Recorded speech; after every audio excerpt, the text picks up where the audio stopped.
গোপনে যেখানে কেউ দেখে না সেখানেও কাকে ভয় করে? ওয়াসবির, আর বিপদ আপদে ধৈর্য ধরবে। কয়টা গুণ? যে মুত্তাকি হবে এবং সাবির হবে। কাতাবাহুল্লাহু মিনাল মুহসিনিন, আল্লাহ তাআলা তাকে নেককারদের অন্তর্ভুক্ত করে নেবেন। ওয়া ইন্নাল্লাহা লা ইউযি'ু আজরাল মুহসিনিন, আর নেককারদের বিনিময় আল্লাহ নষ্ট করেন না।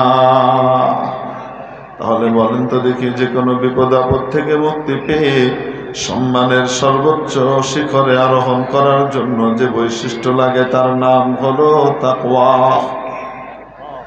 তাকওয়া যদি কারো কাছে থাকে, রিজিকের পেরেশানিও সলভ। রিজিকের পেরেশানি দূর করে দেওয়ার মালিক আল্লাহ। হযরত সৈয়দ আবুল হাসান আলী মিয়া নদভী রাহিমাহুল্লাহ তার এক কিতাবের মধ্যে লিখেছেন ঘটনা। যখন প্রথম বিশ্বযুদ্ধ শুরু হলো, তুর্কি খেলাফতকে ধ্বংস করবার জন্য সব উঠে পড়ে লাগলো। গোটা বিশ্বব্যাপী যুদ্ধ। ওই সময় জামিয়া আজহারে এক ছাত্র পড়তো, সিরিয়ার, খুব নেককার পরহেজগার ছাত্র। যুদ্ধ শুরু হওয়ার পরে বাড়ি থেকে টাকা পয়সা আসা বন্ধ হয়ে গেল, আর টাকা পয়সা আসে না।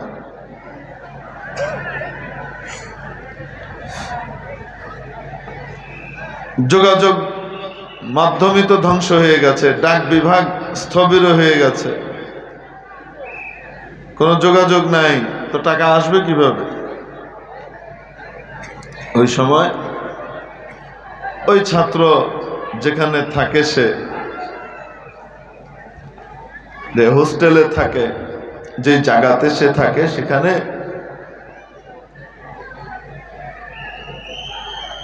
1, 2, 3 দিন পার করে ফেললো, পেটে কোনো খানা নাই, পানি খেয়ে জীবন ধারণ করছে, খাওয়া দাওয়া নেই, প্রচন্ড ক্ষুধার্ত। এর ভিতরে জুমার নামাজের সময় হয়ে গেছে, জুমার আজান হয়েছে, মানুষ জুমার জন্য যাচ্ছে। ওই ছেলেও রওনা দিয়েছে নামাজ পড়তে। যাবার পথে হঠাৎ দেখে এক বাড়ির আঙ্গিনা থেকে অত্যন্ত সুঘ্রাণ যুক্ত খাবারের মন মাতানো সৌরভ ভেসে আসছে, চারিদিক মৌ মৌ করছে। কোত্থেকে আসছে? যেই বাড়ির দেয়ালের ওই পাশ থেকে আসছে, সেই দেয়ালের সাথে একটা ছোট দরজা। ওই দরজা দিয়ে উঁকি দিয়ে দেখে থরে থরে খাবার সাজানো, দামি দামি খাবার, কিন্তু কোনো লোক নাই। 3 দিনের না খাওয়া, কত কষ্ট, কেউ নাই। একটু খাবার জন্য মনটা আনচান করে উঠল, ভেতরে ঢুকলো, খাবার হাত দিতে গিয়ে মনে পড়লো কেউ দেখে না, কিন্তু আরশের মালিক তো আর ঘুমায় না, উনি তো দেখেন। তা আমি কার জিনিস খাবো বিনা অনুমতিতে? কিয়ামতের দিন কি জবাব দিব? হারাম খাওয়ার চেয়ে না খেয়ে মরে যাওয়া ভালো, তাও হারাম খাবো না, এই কথা চিন্তা করে ভিতর থেকে বের হয়ে চলে আসে। মসজিদে গেল, নামাজ আদায় করে ছেলেটা তার ঘরে আবার চলে গেছে, যে মেসে সে থাকে সেখানে সে আবার চলে গেছে।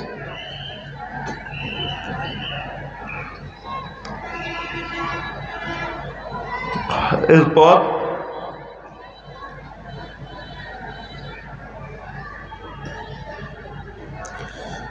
সে রেস্ট নিচ্ছে, ক্ষুধার যন্ত্রণায় অস্থির। হঠাৎ দরজার মধ্যে করাঘাত শুনে যে কেউ ধাক্কাচ্ছে, দরজা খুলে দেখে শাইখুল আজহার, জামে আজহারের যিনি সবচেয়ে বড় শেখ, উনি দাঁড়ানো দরজার সামনে। ছেলে হন্তদন্ত হয়ে বেরিয়ে এসেছে, হযরত আপনি এখানে? উনি বললেন, হ্যাঁ আমি এখানে এসেছি বিশেষ একটা কাজে, আমার সাথে চলো।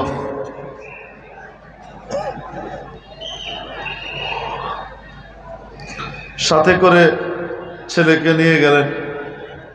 যেতে যেতে বলছেন, বাবা আজকে আমার মসজিদে, জামে আজহারের সবচেয়ে বড় মসজিদে একটা বিয়ে ছিল জুমার পরে। মেয়ের বাবা আমার পরিচিত, সে বিয়ে আমার পড়ানোর কথা, কিন্তু বিয়ে পড়ানোর ঠিক আগ দিয়ে ঘটনাচক্রে ছেলে পক্ষ বর পক্ষ বিট্রে করেছে। তারা আসে নাই, একদম নামাজের সময় জানিয়েছে যে তারা এখানে তাদের ছেলেকে বিয়ে দিবে না, ছেলেকে এখানে বিয়ে করাবে না। ছেলে আসে নাই। মেয়ের বাপ মাথায় হাত দিয়ে বসে আছে আর বলেছে, হযরত এই দুঃসংবাদ আমি আমার মেয়েকে দিতে পারবো না, আমার মেয়ে বড় নেককার। সে ছেলেকে দেখা নাই পর্যন্ত, আমি ঠিক করে দিয়েছি, সে ওটাতেই সন্তুষ্ট এবং রাজি। এই সংবাদ আমি আমার মেয়েকে দিতে পারবো না যে তাকে হবু বর প্রত্যাখ্যান করেছে। আপনি একটা ভালো ছেলে দেন, আমি তার সাথে আমার মেয়ের বিয়ে দিব। শেখুল আজহার বললেন, আমি মেয়ের বাবার কথা অনুযায়ী তোমার কাছে এসেছি। আমার দৃষ্টিতে তুমি তো একটা ভালো ছেলে, তোমার বাবা মা আমার কাছে তোমাকে দিয়ে গিয়েছেন, এখন তোমার তো বিয়েরও বয়স হয়েছে, এই মেয়েটাকে আমি তোমার কাছে বিয়ে দিতে চাই, তোমার কি মত? ছেলে বলে, হযরত আমার আব্বা আম্মা আপনার হাতে তুলে দিয়ে গিয়েছেন, আপনি যেভাবে ফয়সালা করবেন আমার আব্বা আম্মা আশা করি তাতেই রাজি থাকবেন, আমার কোনো দ্বিমত নাই। আচ্ছা ঠিক আছে চলো। সাথে করে নিয়ে এক বাড়িতে গেলেন, আলিশান গেট ফটক। সে বাড়িতে ঢোকার পরে বিয়ে হয়ে গেল। বিয়ে হয়ে যাওয়ার পরে মেয়েকে এখনো দেখেনি, বিয়ে হয়ে গেছে। আমরাও তো এরকমই করি, কি বলেন? মাশাআল্লাহ, হ্যাঁ, আল্লাহু আকবার। আগে তো শুধু চেহারা দিয়ে পছন্দ হয় কি হয় না ঠিক করতো, এখন শুধু চেহারা না, আরো অনেক কিছু দেখা শুরু করছে। উপরেও দেখে, নিচেও দেখে, অনেক কিছু দিয়ে, তারপরও কয়দিন পরে কয় পছন্দ হয়নি। শয়তানির একটা সীমা রেখা থাকা দরকার, যা আমাদের যুগে বর্তমানে হয়। অবাস্তব না বাস্তব? টেস্ট করে সব খায় দেয় শেষ। আয় হ্যাঁ। তো যাই হোক, বিয়ে হয়ে যাওয়ার পরে দামি দামি খাবার সব সামনে এসেছে, খাঞ্চায় করে সুঘ্রাণে মৌ মৌ করা খাবার, সবাই খাচ্ছে। মেয়ে পক্ষও খুশি, শেখও খুশি, লোকজনও খুশি, কিন্তু বরের চোখ দিয়ে টপ টপ করে পানি পড়ে।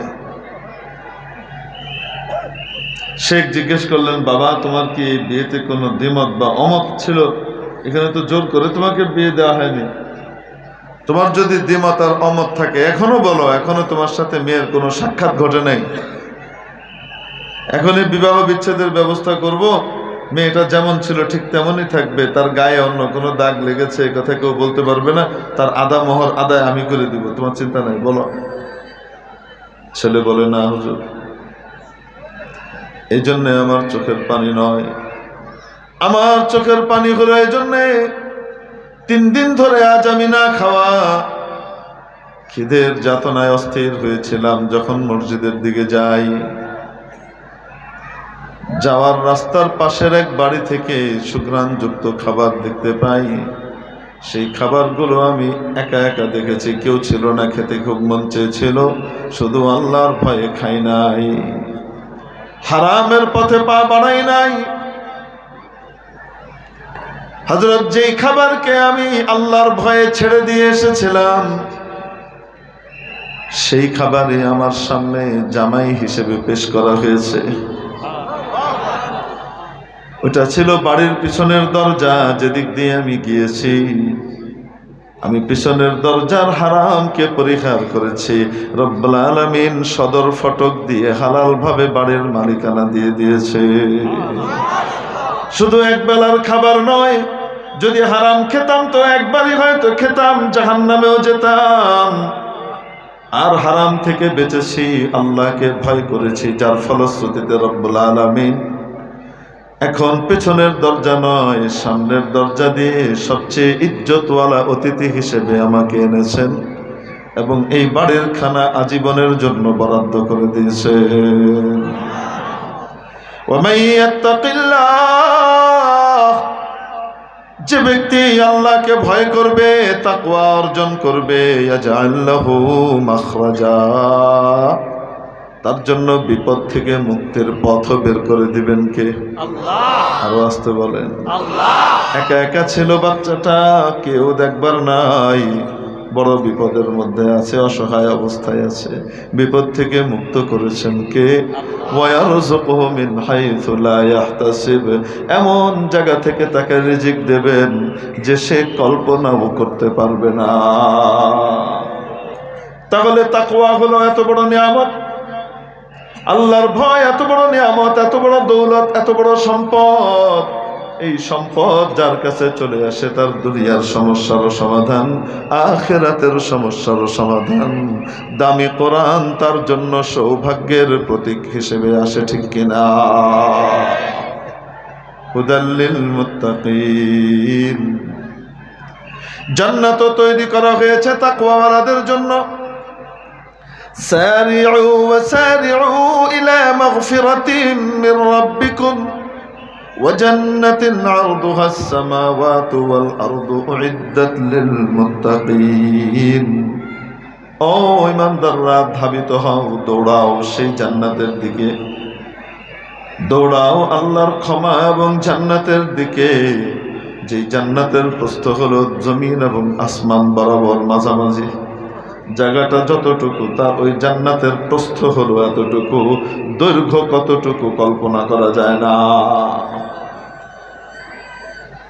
উইদ্দাত লিল মুত্তাকিন, এই বিশাল সুবিশাল জান্নাতকে তৈরি করা হয়েছে কাদের জন্য? প্রস্তুত রাখা হয়েছে তাদের জন্য যাদের কাছে তাকওয়া আছে। তাকওয়াওয়ালা খোদাভীরু মুত্তাকিদের জন্য এই জান্নাত। সুবহানাল্লাহ। পরশুদিন মেরে মুহতারাম দোস্ত, আজিজ ও বুজুর্গ, এই তাকওয়া কি সাধারণ গুণ না অনেক বড় গুণ? বুঝাতে পারি নাই। এই তাকওয়া অর্জন করবার জন্য কিভাবে এই তাকওয়া পাওয়া যায়? সেই তাকওয়া